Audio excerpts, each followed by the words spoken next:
just talk with you all about today's games and just give a quick summary of today and what I think about patch 6.9. So, overall, I still think Abyssal is good. I still think it's good. I was so reluctant against it, but I think it's good. Hell, even the cooldown reduction on Abyssal seems not too bad. The CDR actually helped. It's like, remember when DFG was a thing? DFG used to have CDR, so it's not that big of a deal having that 10% CDR, so you can, like if you noticed at the end there, when I was chasing Maokai, I had Shampoo so much faster than usual. Like I was just E.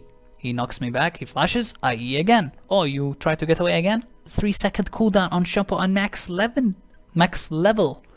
Not 11, I said that completely stupidly wrong. On max level Shampoo, it reduces cooldown every level. And then you have 10% CDR, you can just keep catching out to people, man. That's awesome. And Shampoo is a main gap closer. I think it's good. And the reason I think Rylai is better than Zhonya now is because Rylai just has a better survivability. And Zhonya just, they killed it. Honestly, in terms of AP, they ruined Zhonya, in my opinion, for Katarina. I'm talking about Katarina here, not just other champions. I'm talking about Kat herself. If you look here, 70 AP, Rylai, 100 AP.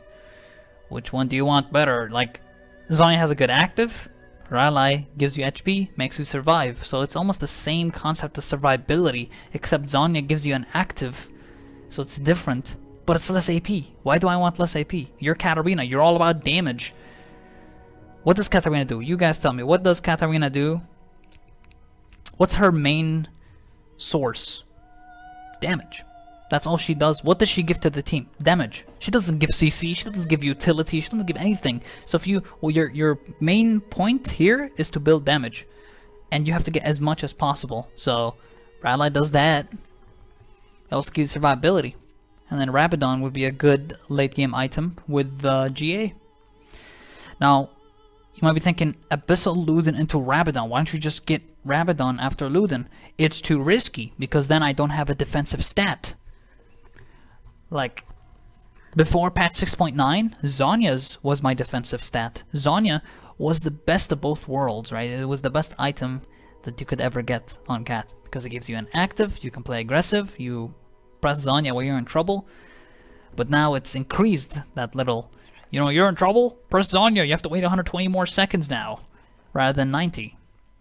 I could just go Rylai, get the HP.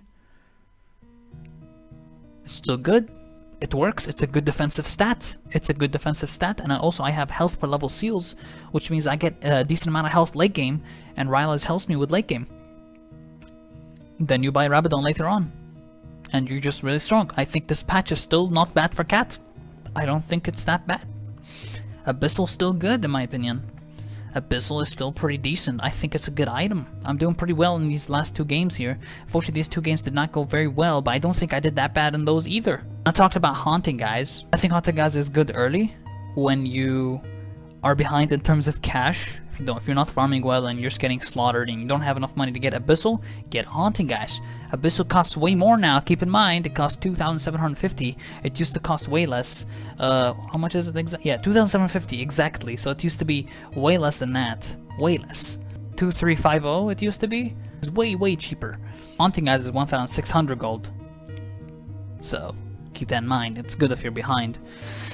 And also gives 50 magic pen. And the only sad thing I'm annoyed about is the fact that Abyssal does not drop MR in terms of minions anymore, so you can't push lane against lane shovers like Victor, lane shovers like Malzahar, and other Ziggs, champions who have really good wave clear. Abyssal now you can't reduce the MR of minions to push out that aggression of lane pressure, because Katarina doesn't really have a good laning phase to begin with. So it's all about how you play it out. And I still think Abyssal is good. When I read the patch notes, I was like, okay, Abyssal is actually not significant. That's what I had initially, but when I played it and tried it for myself, I think it's good, man. I think it's not that bad. Interesting games we had today for patch 6.9. Overall, I just need to keep adapting. I need to try to play versus every single mid lane champion that I can play against with the mage update and everything. I need to be able to play against every champion at a decent level. overall, the end of summary here, Katarina is not weak in patch 6.9. It's just about adapting and, adapting to the patch. It takes time to adapt to it. I still think she's strong. I still do a shit ton of damage. If you saw in that game, a shit ton of damage put out. She's still strong. And Abyssal is still good at level 12. Once you hit level 12, Abyssal becomes good because you have the 20 ML reduction. Overall, pretty good. Not bad.